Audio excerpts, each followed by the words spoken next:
My son said, "Don't expect a dime from Dad's $92.00 At the will reading, he turned pale when he heard my name.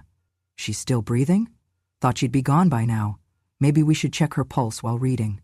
That was the first thing I heard when I came downstairs, still wearing black, still smelling faintly of the roses from my husband's funeral.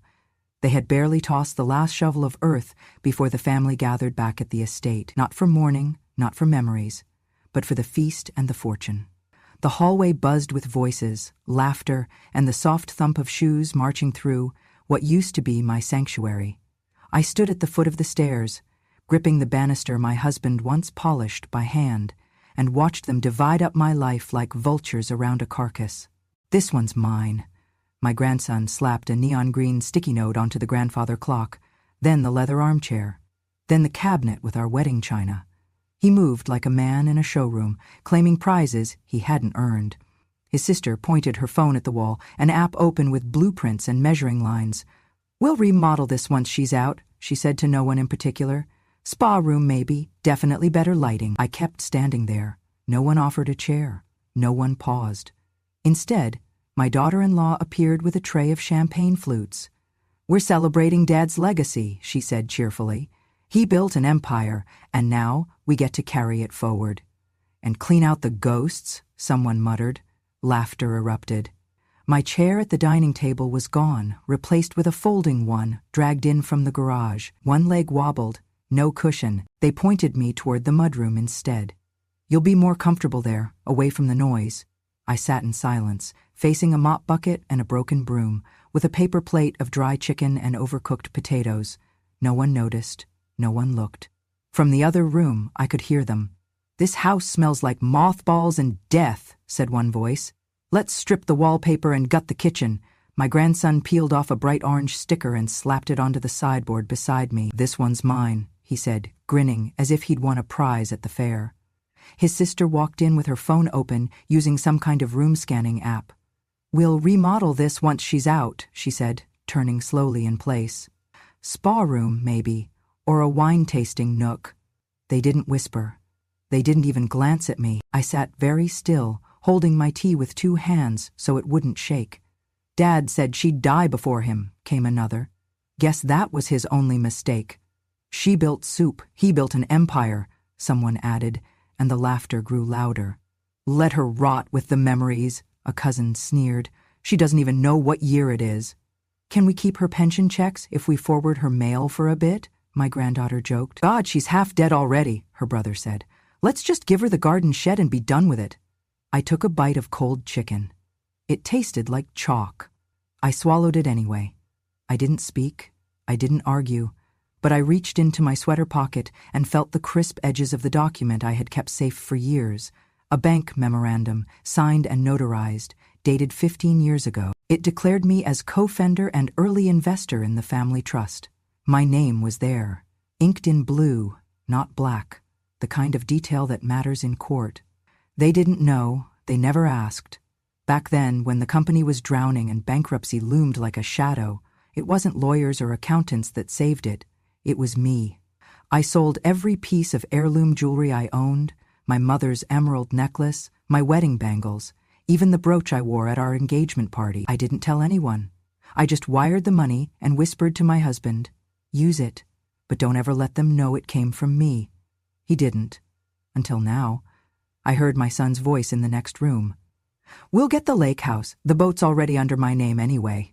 "The Lexus is mine," someone else called. "Dad said I could have it last Christmas." "I want the Hermes scarves," the youngest said. "Even if they're hers, she's not using them." More laughter. They were dividing up my skin while I was still breathing inside it. One of them walked into the mudroom, looked surprised to see me still sitting there, and said casually, "There's bottled water in the garage fridge. Maybe grab one? You look pale." Then he left, not waiting for an answer.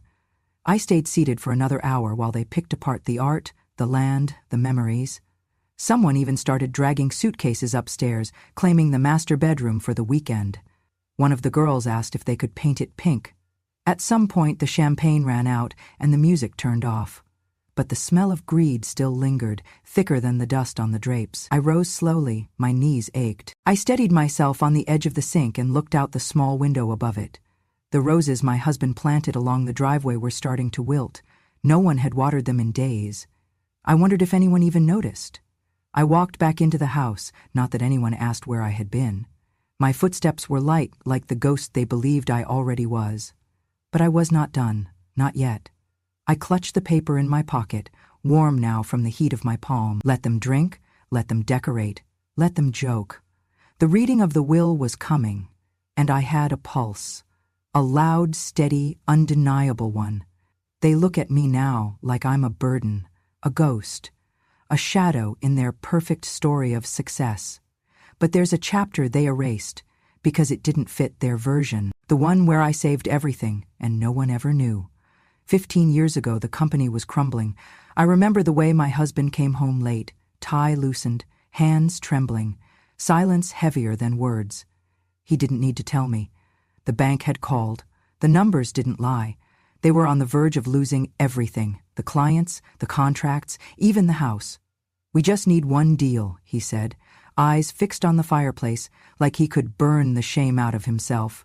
Just one. If we can close with those investors in New York, it'll turn around. But there was a problem. To lock in the deal, he needed collateral, money he didn't have, and pride he refused to put aside. So I made a choice.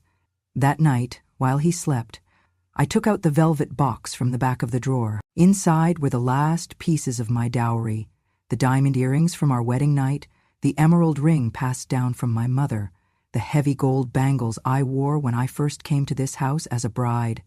Every memory had weight, and I sold them all, quietly, without asking, without telling. I wired the funds directly to the company's escrow account the next morning and told him only one thing: use it. Don't let them see you fall. He didn't ask where the money came from. He didn't want to know. That was his way, strong on the outside, silent on the inside. And I stayed behind the curtain. The deal closed 2 days later. The investors signed. The company lived. They called him visionary. They called him a self-made miracle. They never called me.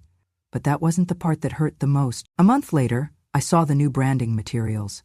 His face, bold on the front page, a slogan underneath, "Legacy built alone." I smiled when I saw it, bit my lip, said nothing. But I remember everything. Even the night I wrote the IPO pitch by hand. He was preparing for another investor meeting and didn't know where to begin. The market was shifting. The industry was changing, and he was still pitching like it was 1995. So after everyone went to bed, I sat at the kitchen table with a cup of chamomile and started to write. I outlined a multi-phase expansion strategy based on emerging trends, projected shareholder value, and a scalable growth model tied to supply chain reform. I had done it before, in another life, before marriage, before babies, before the business card that said, "Homemaker." That night, I signed the document with a name no one would recognize. A pen name, something harmless, something clean. And the next morning I sealed it in an envelope, stamped it, and mailed it to the office. No return address, just his name and the company's. He received it 2 days later. At dinner that night, he mentioned a strange proposal someone had sent anonymously. "It's brilliant," he said, laughing. "Even the handwriting looks familiar, like yours." I shrugged and kept stirring the soup. That proposal became the foundation of their IPO launch 6 months later. It brought in over $40 million, 0 cents in new investments. They hung a plaque in the lobby, inspired by ingenuity. His ingenuity. But I didn't mind, not then. I told myself the family needed one hero, and it was better to let him be it. It's funny, the way women are taught to disappear gracefully, to take pride in being the spine while someone else gets the face. We're told that quiet loyalty is noble, that sacrifice is strength. But silence too long becomes erasure, and now they walk through my house, taping their names onto furniture, speaking of legacy like I was never part of it. Now they laugh at my memory, question my mind, mock my usefulness. They don't know what I gave, what I built, what I hid. There's a folder upstairs in my closet, beneath the linens no one ever touches. Inside is the original draft of that proposal, ink slightly smudged from a night of restless hands. My pen name in the corner, folded next to it is a letter from the patent office, one that ties the pitch strategy to a registered idea. registered not under the company, but under me. I never cash the royalty checks. They come quarterly, have for years. I never needed the money. I needed the quiet. I needed the dignity of knowing what I had done, even if no one else did. But now?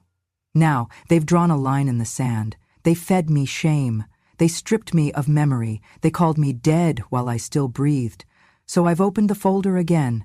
I've spoken to the lawyer. I've hired the handwriting analyst. I've documented everything, not for revenge, not even for justice, but for truth.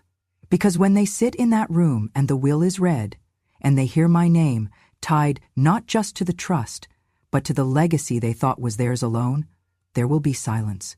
For once, I will be loud, and not one of them will be able to erase me again. They didn't even look me in the eyes when they did it. It was a Tuesday, 5 days after the funeral. The house still smelled faintly of lilies and pine from the casket spray. Someone had left the condolence cards on the piano, unopened, as if even grief was too inconvenient to process. But their energy had shifted. The mourning was over. Now came the sorting, the claiming, the clearing. And the clearing began with me. "We've decided it's best," Clarissa said, not bothering to lower her voice. "She can move to the small room downstairs." I blinked. "The laundry room?" "Technically, it's a utility space," she corrected, with a tight smile. "But there's room for a cot." My bedroom, our bedroom, was already gone. I could hear the laughter upstairs, drawers pulled open, closet doors creaking. Someone was rolling a suitcase down the hallway. My perfume bottles, my silk scarves, my books, they were being packed into cardboard boxes. Not carefully, not lovingly, just removed. I shuffled slowly toward the stairs, only to see a label stuck to one of the boxes. Donation. Another. Outdated. A third. Old lady junk. They didn't even have the decency to hide the labels. Clarissa's husband, my son's son, was holding a clipboard and gesturing toward furniture like a man directing a moving company. "That end table's perfect for the cabin," he said to his wife. "Put a sticker on it." A neon pink post-it note appeared like a bruise on the oak surface. "This one's mine." I watched as my memory was claimed, piece by piece. The wedding china, the rocking chair where I nursed my son through croup. Even the old record player, the one we'd danced to during blackouts, was now marked with the same cheerful tag. Clarissa turned to me with that sharp, polished smile she wore like armor. "She doesn't need a room," she said to the group, "just a bed, until she's gone." A few awkward chuckles followed. No one said anything. One of the younger boys, Ethan, I think, though I can't keep track anymore, whispered something as he passed by the kitchen door. "If we keep her address, we can still cash her pension checks." They laughed at that one. I didn't. I simply walked, slowly, knees stiff, to what used to be the laundry room. It smelled like bleach and mildew. A single bare bulb flickered overhead. There was a plastic mop bucket in one corner, and a rusted utility sink. A cot had been pushed against the wall. No sheets, just an old moving blanket. That was to be my room. My suitcase had already been placed beside it. A dented thermos. A framed photo, cracked in the corner, sat on top. I picked it up. It was from our 30th anniversary. We were standing in front of the rose arbor, my husband's arm around me, my hand resting on his chest. Behind us, the house stood tall and proud. Back then it had felt like ours. But now? That same photo had been pulled off the hallway wall and stashed behind the refrigerator. I found it when I went to get some water. Face down, wedged between a broom and a box of expired granola bars. They didn't even want to look at it. Did they think I wouldn't notice, or did they think I'd forget? They forget that I remember everything. I remember the night my husband carved our initials into the porch rail. I remember the scent of cinnamon and vanilla on Christmas mornings. I remember holding my son as he wept over his college rejection, whispering, "You're still enough." I remember baking birthday cakes from scratch, driving to midnight rehearsals, hand-sewing curtains to make this house feel like a home. But now? Now, I'm just a placeholder, a logistical burden, something to step over on the way to an inheritance. Clarissa stopped by my cot later that evening with a folded towel and a plastic bottle of unscented shampoo. "These are for you," she said, setting them down like charity. We'll have dinner around 7. You can eat after we're done. I nodded. That's all I could do. That night, while they laughed over steaks and wine in the dining room, I sat on the cot, peeling open a tin of soup I'd hidden from the pantry. I had to use the end of a key to open it. No can opener had been left for me. They say I built soup. That's what they whispered earlier, when they thought I wasn't listening. Dad built an empire, one said. She built soup. As if nourishment wasn't a foundation, as if warmth and care and sacrifice meant nothing because it didn't show up in a stock portfolio. I built soup, yes, but I also built them. And now they are tearing me down with giggles and tape and tiny neon stickers. The cruelty is never loud.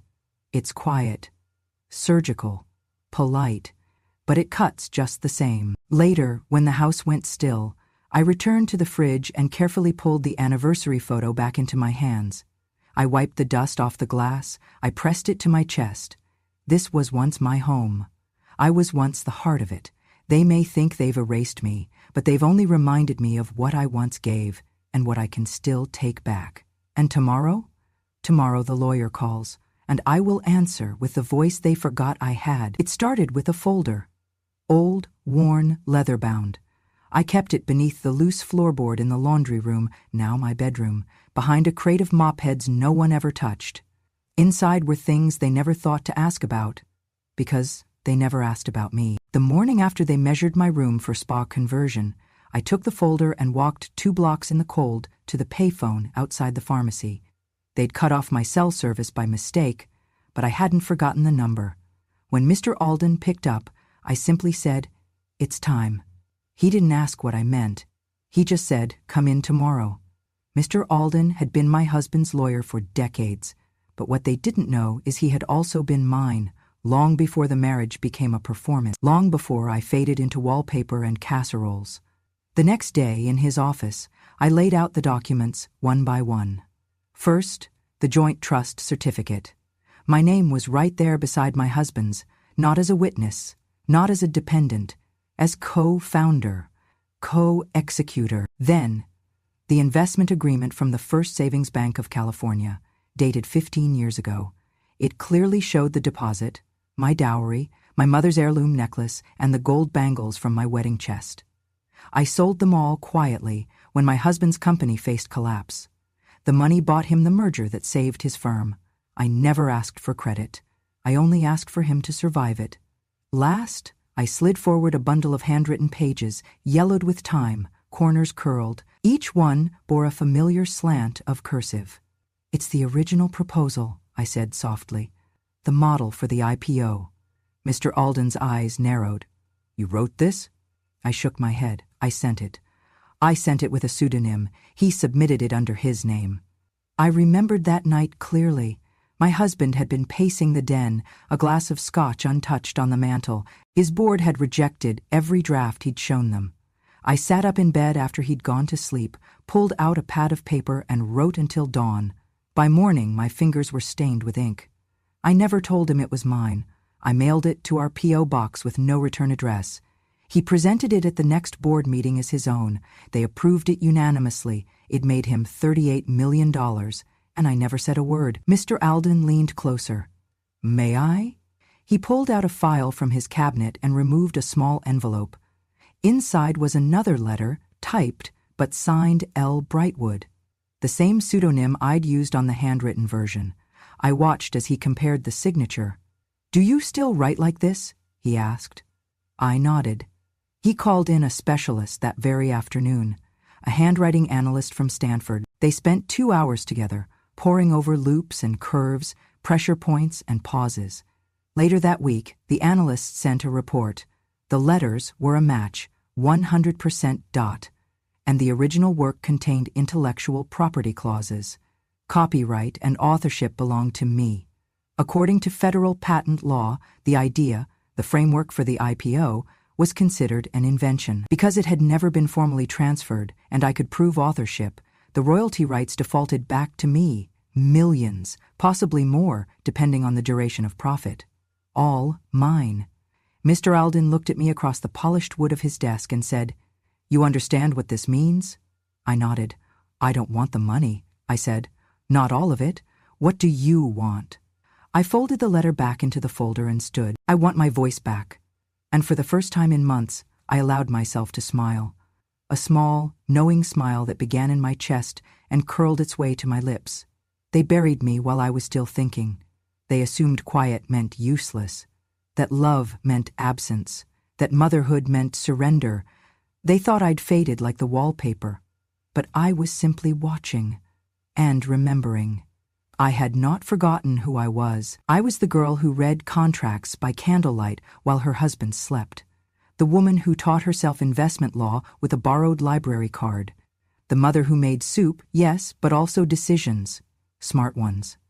Now, as they tripped over each other to carve up a house I helped build, they had no idea the land beneath their feet bore my name, and the paper trail was already with the court. By the time they sat down at the will reading, it would all be ready. But first I would let them have their party, their games, their jokes, let them dance around the ashes, thinking I had already blown away with the wind, because they had forgotten me, and that was their last mistake. They made me sit at the end of the table, a folding chair, of course, because God forbid I ruin the aesthetic of their tailored wool suits and designer handbags with my old lady aura. The law office was modern, full of glass walls and leather trim. Cold in every way. Outside, it was raining. Inside, it might as well have been snowing. My son Joseph sat nearest to the front, legs crossed confidently, wedding ring polished. His wife whispered something in his ear. He chuckled, just loud enough for the room. "She'll be dead by next Christmas," he muttered, sipping from a complimentary espresso cup. "Don't expect a dime for her." My granddaughter was texting under the table. My grandson was practicing his signature on a legal pad. None of them looked at me.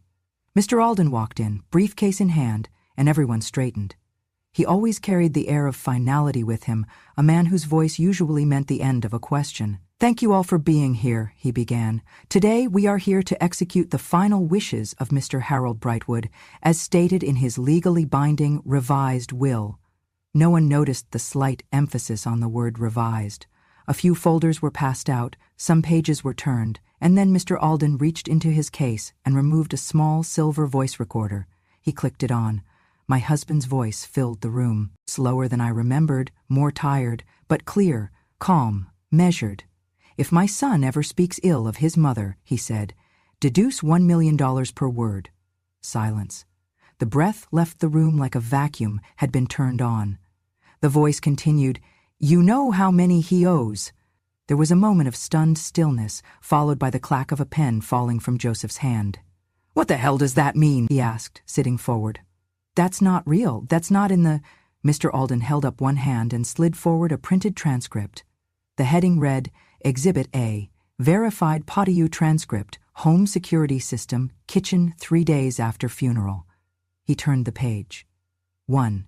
She's still breathing? 2. Thought she'd be gone by now. 3. Check her pulse at the will reading. 4. She built soup. He built an empire. He kept going. 58, 71, 84, total recorded statements deemed ill of his mother. 88, Mr. Alden concluded. That totals $88 million, 0 cents in deductions. However, some were rather colorful. The remaining $3,996,200, 0 cents, were subtracted as discretionary penalty, as per Clause 14C in Mr. Brightwood's addendum. He turned the final page. Remaining inheritance for Mr. Joseph Brightwood, $3,800, 0 cents. Joseph leapt from his seat. "This is insane. You can't do this. That woman, she's been a drain for years. Dad wouldn't—" "He would," I said quietly. It was the first time I'd spoken all morning. Everyone turned. My voice wasn't loud, but it didn't need to be. Mr. Alden continued, calm as ever. "Now, as for the primary beneficiary of the trust, the copyrights and remaining estate assets, Harold Brightwood has left them to his wife, Eleanor Brightwood." He handed me the folder. It was heavier than I expected. Inside were the deeds, the portfolio transfers, the rights to the intellectual property tied to the IPO model. A second folder, smaller, held a deed to an apartment in Paris, and a letter, handwritten, my husband's. "Forgive me for the years I let your light stay hidden. I never forgot. I only hoped someday they would see what I did. If they couldn't, then let this speak louder than I ever could. You built this with me. Now let the world know your name." Joseph stood frozen, face white. His wife began dialing someone. Probably a lawyer, a therapist, a priest. I looked around at the room full of people who had practiced their victory speeches on the drive over, and I said nothing. Because justice doesn't require noise. It just needs truth. I gathered my coat. It was the same old beige one they'd called depressing last Christmas. I walked slowly past Joseph, whose hand was clenched into a fist on the polished table. As I passed the coat rack, I turned to Mr. Alden. "Will that be all?" He nodded. "Enjoy Paris." And I did, but not before turning back to the family I had fed, clothed, shielded, and finally outlived. "You buried me while I was still thinking," I said, steady. Too bad I had one more idea left. The silence after the will reading wasn't just awkward, it was bone deep, but I wasn't done. Mr. Alden knew that. He motioned for the second envelope.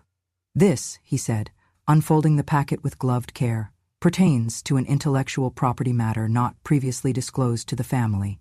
He laid a series of documents before the room.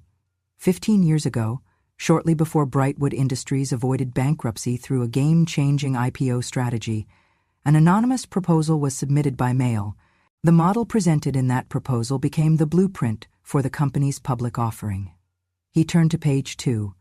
This patent was formally filed under a pseudonym, E.B. Sinclair, at the time assumed to be a consultant or anonymous strategist.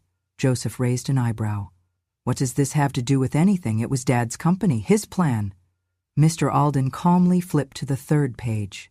"It has everything to do with this, Mr. Brightwood, because we recently concluded forensic analysis on the original drafts of that proposal, including ink composition, handwriting comparison, and timing of postal submission." He slid a certificate across the table. "The pseudonym was hers," he said, pointing to me. "Your mother, Eleanor Brightwood." Gasps. Even the air in the room seemed to hesitate. "This," he continued, holding up a framed certificate, "is the formal recognition of Eleanor Brightwood as sole intellectual contributor to Patent 1, 2,294,157B, also known as the Brightwood Stabilization Model. The patent now yields residuals through multiple licensing streams, amounting to $9,400,000 annually." Joseph's wife clutched her scarf. Catherine, my granddaughter, dropped her phone, but, Joseph stammered, "She made soup, she mended socks, and—" Mr. Alden allowed himself the faintest of smiles. "Yes. And she saved your father's legacy." He pulled a folded letter from a separate envelope, slightly aged but still crisp.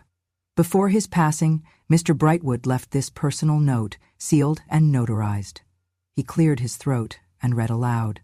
"She found the cure before the world knew it was broken. She kept quiet because she loved me. I asked her to let me take the credit because the board wouldn't follow a woman. But I knew. I always knew. This company is her mind on paper." A sharp breath from the back of the room, the kind that belongs to someone realizing everything they thought they knew has cracked like old glass. Joseph muttered something under his breath. "What was that?" I asked, meeting his eyes. He looked up, finally looked at me. "I didn't know," he said, voice quieter. "I didn't know it was you." I didn't answer, because I'd spent years erasing my name so his father could be seen as whole. I'd kept my name off the plaque. I'd burned the drafts. I'd even mailed the final model from a different zip code. But I hadn't forgotten. Mr. Alden passed the room one last page.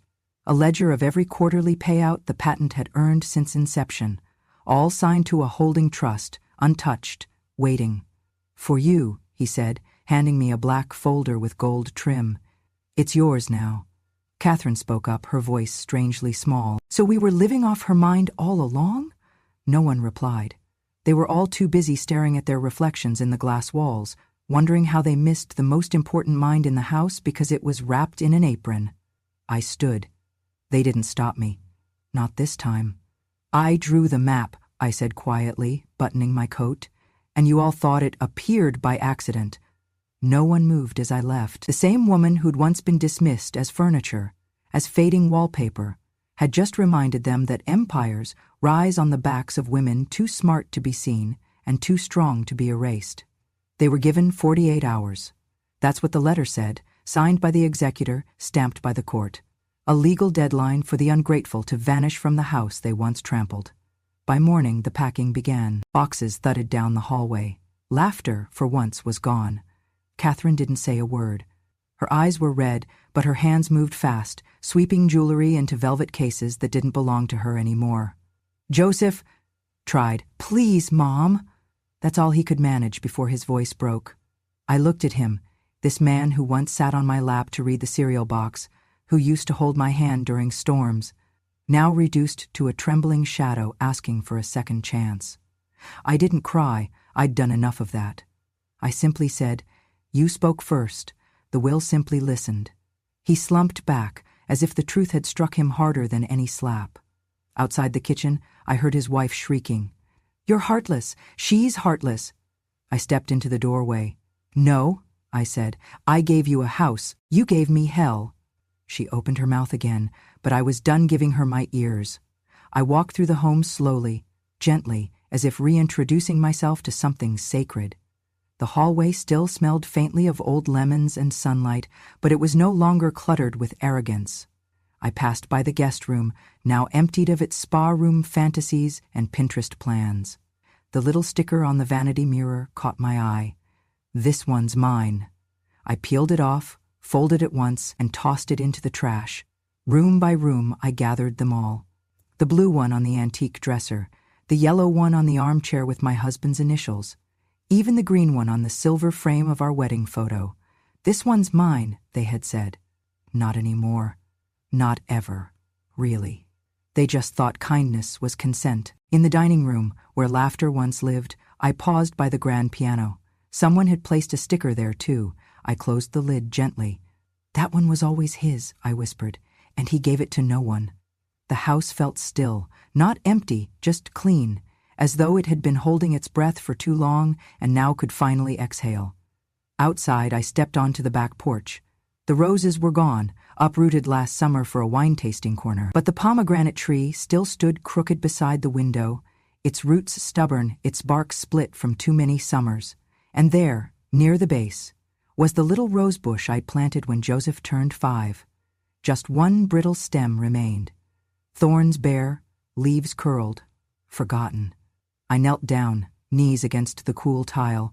The ground was dry, bone dry. I fetched the watering can from behind the shed, half-rusted, but still useful.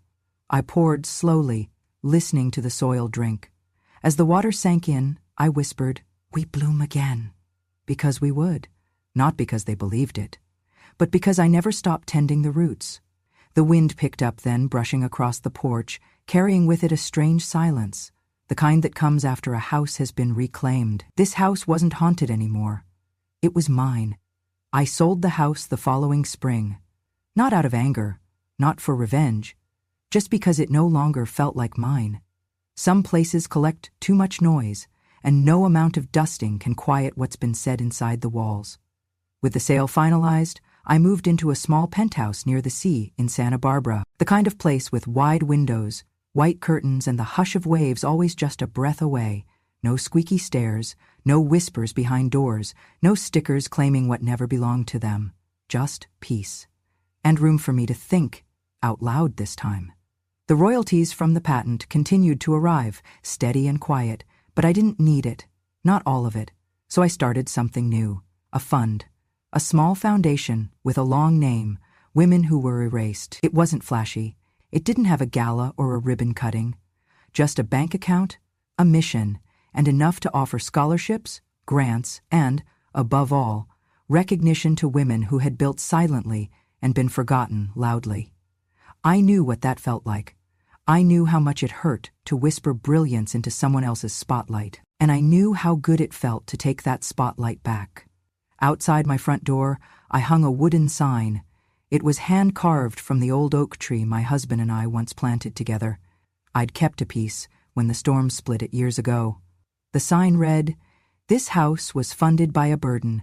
Enjoy the silence." It made the mailman chuckle every time. Inside, I didn't keep much, just essentials, and a few memories. One of them, a faded drawing taped to the fridge, crayon on construction paper, drawn by my youngest grandson years before they taught him to roll his eyes at me. A stick figure of me in big glasses, standing next to a giant light bulb. In bright purple scribble it said, "To Grandma, you think better than Google." I'd nearly thrown it away once, back when they told me I was losing my mind, that my memory was slipping, that I should just sit, smile, and stay silent. But I didn't forget this drawing, and I never forgot how to think.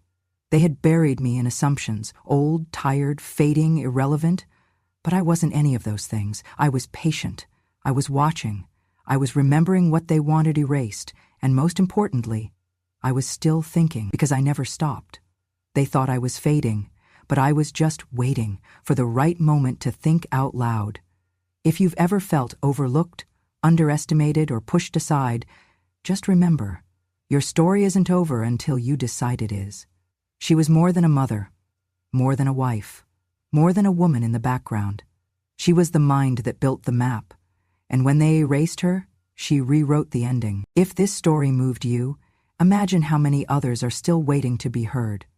Subscribe to Grandma True Stories for more real tales of strength, justice, and the women who refuse to disappear quietly. Because silence may be golden, but truth, that's priceless.